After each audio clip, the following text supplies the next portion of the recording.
subscribe ito Manny Vlog.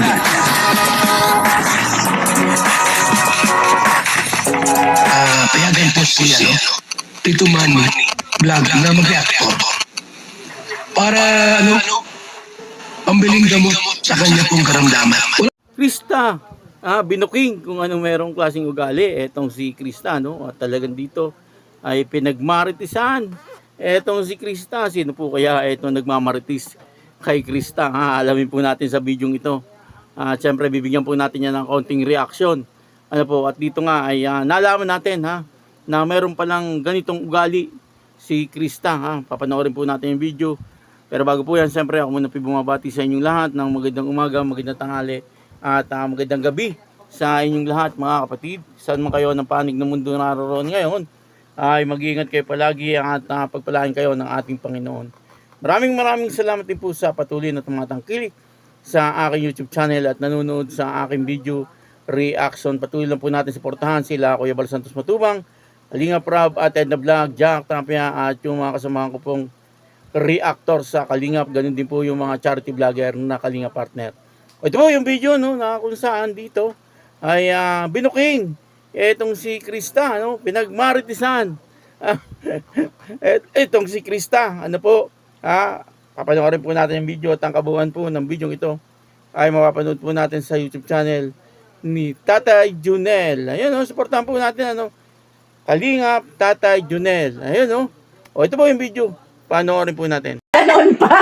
Kaya nung nakilala ko si Krista, tapos sabi niya, Mama Che, panganay siya, na-relate ako. Naku, wag mo naman pababain si Krista, patangkad na eh. Na-relate ako sa kanya. Sabi ko, 14 years old. Kaya pala siya nagsisikap ng ganon kasi panganay din siya. Pag panganay ka baga, yung laking independent ka kahit may magulang ka. Ang pamilya mo Kasi nga, di ba naalala mo nag-SM kami na unang sali niya sa amateur, hindi siya sa'yo nagpasama.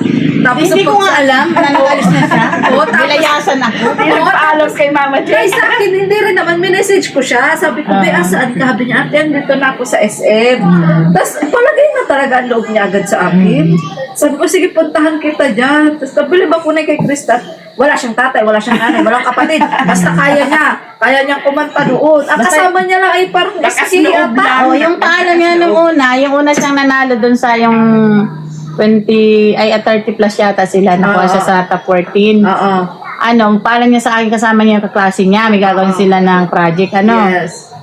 Grupo sila. Pagdating, sabi niya, tuwan-tuwa, talon ng talon, tapos binigyan ako ng 1,000. Ay, tuwan-tuwa yung 1,000.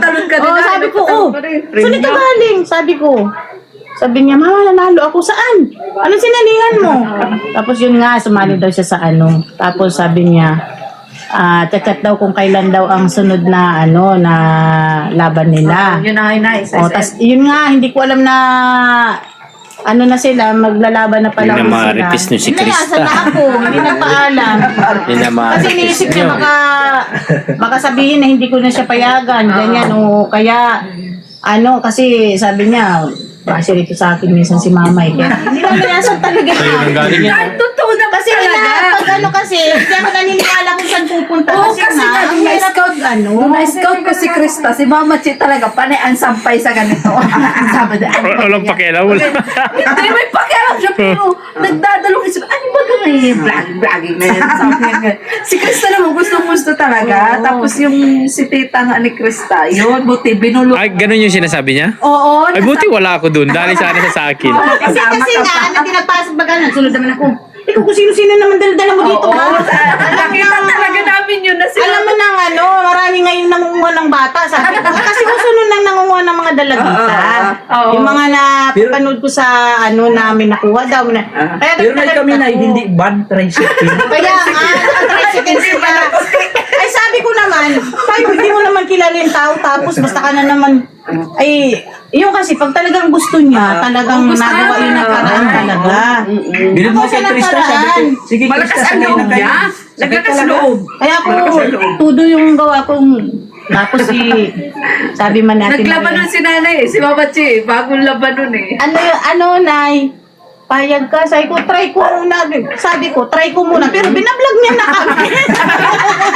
Try na, Kaya hindi na kasi Sabi ni Mama Chi, o sige nga, try mo na natin, pero kasama ako ha. Sabi ko, nandito lang Di tayo, ba iwan ang tayo." others?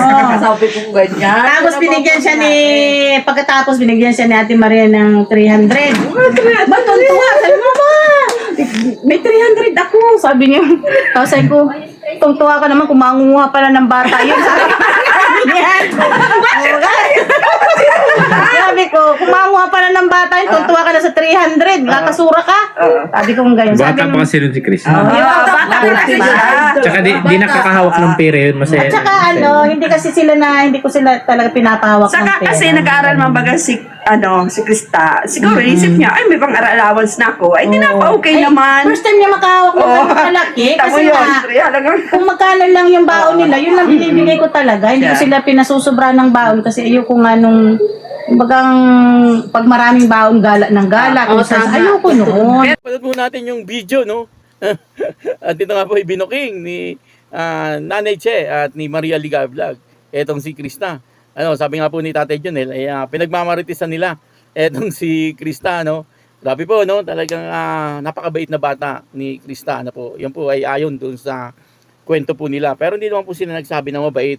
Yan siyempre, sa tingin ko po, sa opinion ko at sa observation ko po, ay talagang napakabait na bata nitong si Krista, no? At napaka-matured ni Krista mag-isip, ano? Noong mga panahon pong iyon, ay 14 years old pa lang. Etong si Krista, no? Sabi nga po ni Maria Ligaya Vlog ay chinat niya daw po etong si Krista, no? At ang sabi nasa SM. At yun na lalaban po ito sa singing contest. At walang kasamang magulang. At kapatid, po talagang siya lang mag-isa. Sabi nga po ni Nanay Che, napakalakas daw po ng loob ni Krista, ano? At may ganun po palang ugali etong si Krista. At ang isa pa po rito ay nung nanalo po siya ay yung premium niya ay ibinigay niya kay Nanay Che. At tuwa nga daw po itong si Krista. Nagtatatalon. Dahil sa, siyempre, maligaya po siya dahil nanalo po siya. Doon po ay nakikita po natin na talagang napakabait na bata nitong si Krista. At napaka-matured niya po talaga mag-isip. At saka ngayon nakikita po natin na kung ano po si Krista noon hanggang ngayon ay ganun pa rin po siya. Lagi lang po siya nagpapakumbaba at talagang mapagmahal po siya sa pamilya. Ang isa pa pong sinabi ni Nanay Che, kapag may gusto daw po itong si Krista, talagang hindi daw po papayag na talagang hindi niya makuha yung kanyang gusto. Pero nakikita naman po natin na si Krista, siyempre, ang lahat po ng kanyang inahangad ay yung makakabuti po sa kanya at makakabuti po doon sa kanyang pamilya.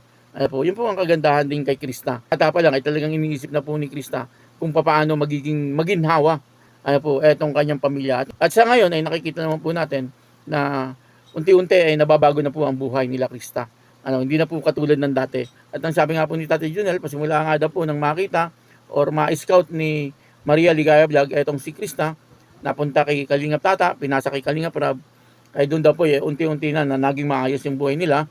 At si Tatay Junel ay nagkaroon din po ng trabaho. Na dating mahihain si Tatay Junel pero ngayon ay vlogger na.